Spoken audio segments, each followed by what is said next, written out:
আচ্ছা, আজকে আমরা জীবামৃত তৈরি করতে চলেছি। জীবামৃত হচ্ছে মাটির যে জৈব জীবাণু থাকে সেগুলোকে কাজে লাগিয়ে আমরা গাছের প্রোটিন বা খাদ্য উৎপাদন করব। তো আমাদের জীবামৃত তৈরি করতে গেলে প্রথমে প্রয়োজন হবে আমাদের একটা ড্যাম, যে ড্যামের মধ্যে জীবামৃতটা তৈরি হবে। এবং যে উপাদানগুলো লাগবে সেগুলো হচ্ছে দেখাতে বলুন, এটা হচ্ছে চিটে গুড়, এটা হচ্ছে গোমূত্র, এবং এটা বেসন, এবং অশ্বত্থ গাছ বা বট গাছের তলা থেকে তুলে আনা মাটি, এবং গোবর এবং জল। আচ্ছা, প্রথমে আমাদের বলে নিই যে আর ড্যামের ক্ষেত্রে চিটে গুড় লাগবে 2 কিলো, গোমূত্র লাগবে 10 লিটার, বেসন লাগবে 2 কিলো, মাটি লাগবে 1 কিলো, এবং গোবর লাগবে 10 কিলো। তো আমরা তৈরি করতে চলেছি 60 লিটার ড্যামে, সেহেতু এগুলোকে হিসাব করে দেখে নিতে হবে, তার অর্ধেক আমরা দেবো। এখন আমাদের প্রথম কাজ হবে চিটে গুড়টাকে জল দিয়ে গুলে নেওয়ার, কারণ এটা গুলতে চায় না, সেহেতু চিটে গুড়ের মধ্যে আমরা জল দিয়ে গুলে নেব।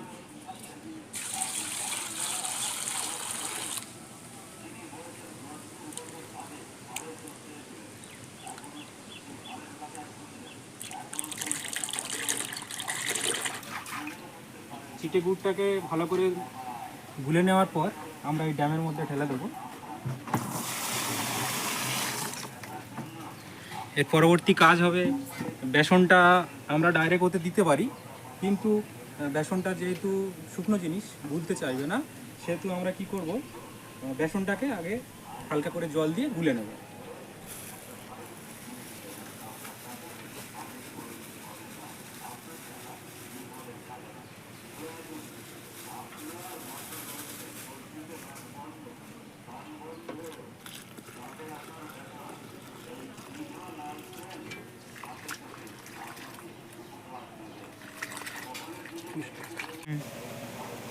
আচ্ছা, বেসনটাকে ভালো করে জলের মধ্যে ফেটে নিতে হবে, যাতে এই যে ডালাগুলো থাকে, ডালাগুলো যেন না থাকে।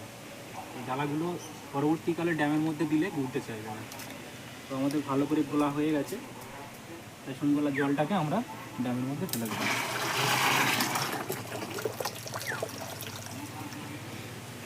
পরবর্তী আমাদের গোবর নিতে হবে।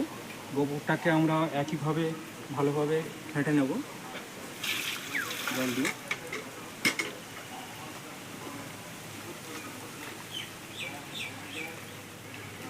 আচ্ছা, এই প্রসঙ্গে বলে রাখি, আমরা এই জীবামৃত তৈরি করতে যে জিনিসপত্রগুলো দিচ্ছি, এগুলো অন্য কিছু নয়। এই গোবরের মধ্যে যে জীবাণু আছে বা গোমূত্রের মধ্যে যে জীবাণুগুলো আছে, এই জীবাণুগুলো পরিমাণে কম আছে। আমরা এই জিনিসটাকে 5-6 দিনের মধ্যে এই যে খাদ্য বেসন বা চিটে গুড় দেওয়া হচ্ছে, এগুলোকে এই অণুগুলোকে বাড়িয়ে দেবে, যে অণুগুলো আমাদের পরবর্তীকালে গাছের খাদ্য হিসাবে গ্রহণ হবে। গোবরটাকেও আমরা একইভাবে সুন্দর করে গুলে নিয়েছি। গোবর জলটাকে ড্যামের মধ্যে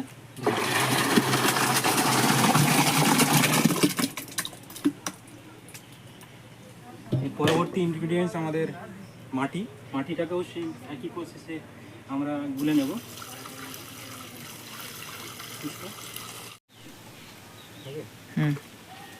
আমরা মাটিটাকে 1 কিলো মাটি যেটা দিয়েছি সেটাকেও আমরা জলের মধ্যে ভালোভাবে গুলে নেব।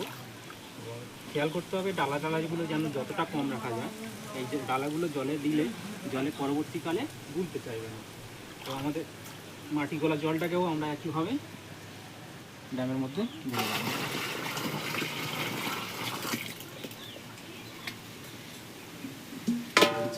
এর পরবর্তীকালে আমাদের থেকে যাচ্ছে গোচনাটাকে আমরা একইভাবে এর মধ্যে ঢেলে দেবো।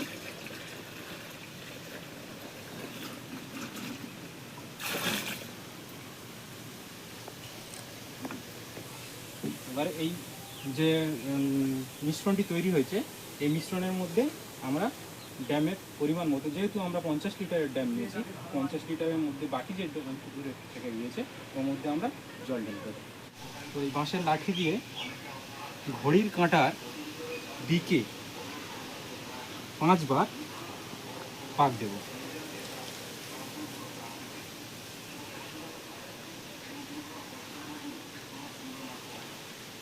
তো এইভাবে পাক দেব, দিয়ে জলটাকে ভালো করে সব উপাদানগুলো ঘেঁটে দেবো।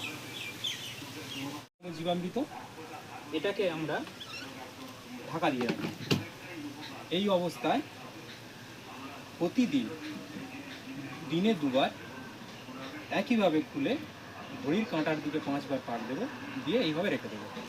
এটা আমাদের তৈরি হতে প্রায় 1 সপ্তাহ টাইম লাগবে।